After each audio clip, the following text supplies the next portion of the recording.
Welcome back to Design Guy. I'll show you how to fix your screen settings in just a few simple steps.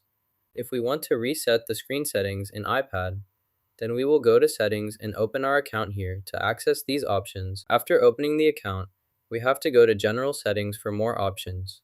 In General Settings, we have the option of Transfer or Reset iPad to start fresh.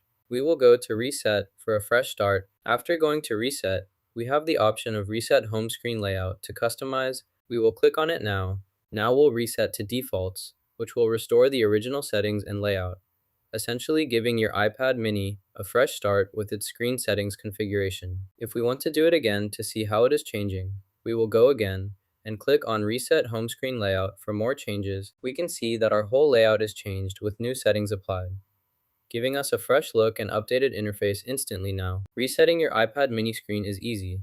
Check the description for a discount. Like and subscribe.